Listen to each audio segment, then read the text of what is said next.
Panira itong Eduardo na to. Siya na naman ang hero? Ako kontrabida sa mga taong yon? Ma, mali naman kasi talaga ang ginawa nyo. Bad publicity rin. Sana naman naisip nyo yun bago nyo tinuloy ang operasyon. Albert, huwag mo akong turuan kasi wala kang alam. Pinipressure na ako ng mga business owners para paalisin yung mga vendors na yon. Supporters ko yung mga yon at kailangan ko silang protektahan. Yeah, pero ma... Enough! Alam ko ginagawa ko, Albert. Ikaw, pwede ba asikasuhin mo yung kasal mo?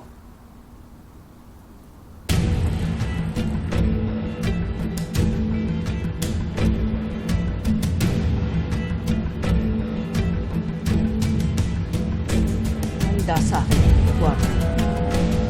Papa, hindi ka dapat nagdesisyon ng agad-agad kanina. Nilagay mo ko sa alanganin na sitwasyon. Bakit? Anong masama sa sinabi ko? Totoo naman na ikaw ang papalit sa akin balang araw, ah. Natanong mo na ba ako kung yun ang gusto ko?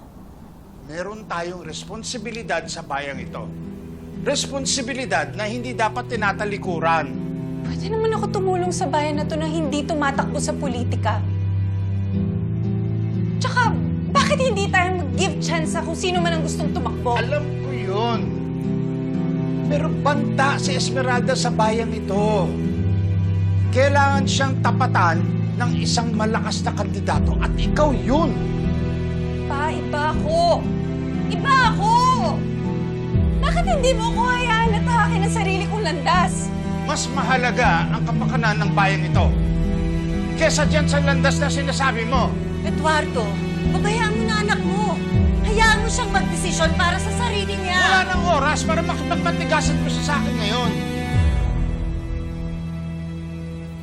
Malaking panganib si Esmeralda sa bayang ito kapag siya yung naluklok sa posisyon balang araw.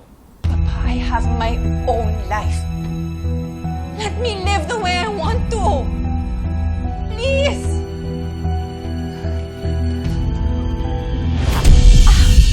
Ate? Ate?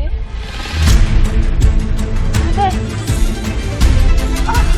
Ito ko.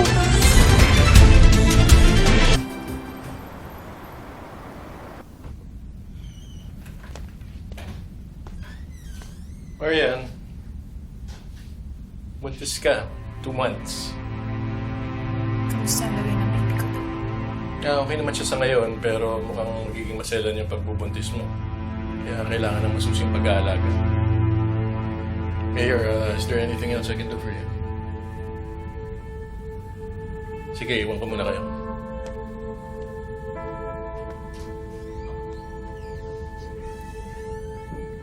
Matagal mo nang alam na buntis ka.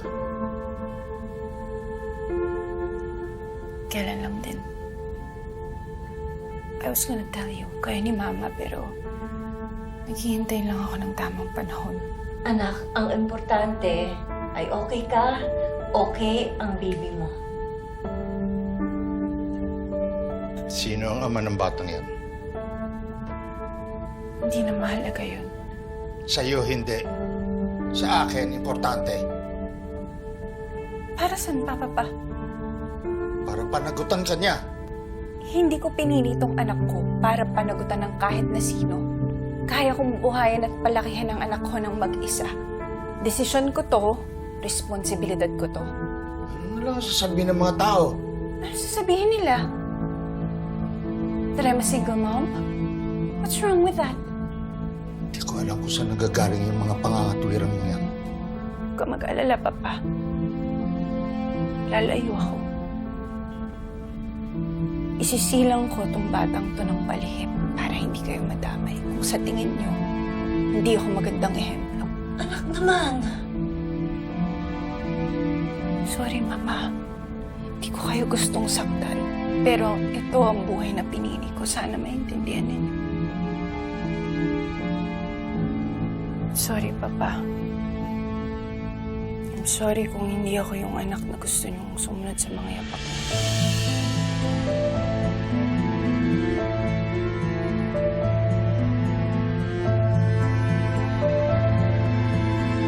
You're such a disappointment.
may kailangan pa po kayo, nandun na po ako sa nursing station ah.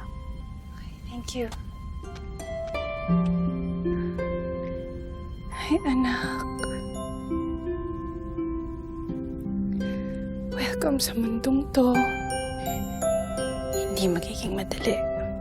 Pero pinapangako ko kakayanin natin. Hindi kita papabayaan, anak. Maria. Ate! Congrats, ate! Ang papa. Ate, hindi po siya sumama sa amin. May kasunin lang. Ang importante ay naipanganak mo ang apo ko ng napakaayos. Teka, may pangalan ka na ba para sa kanya?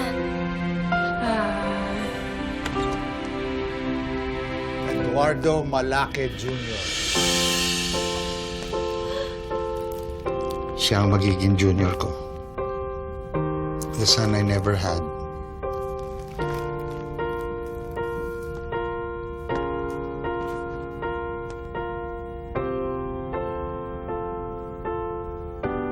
Patawarin mo ako, anak. Papapatawanin niyo rin po ako. Hindi dapat kita pinabayaan umalis. Kami ang pamilya mo. Apo ko ang dinadala mo. Kailangan sama-sama tayo.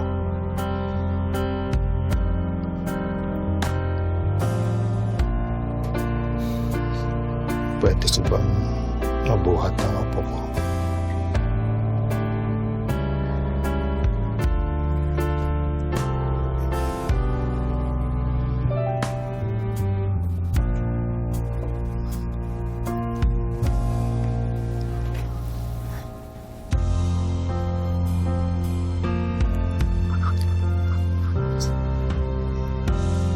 Andito lang ang lolo mo. Huwag kalimutan, mahal na mahal siya ng lolo. Basta't huwag bibitaw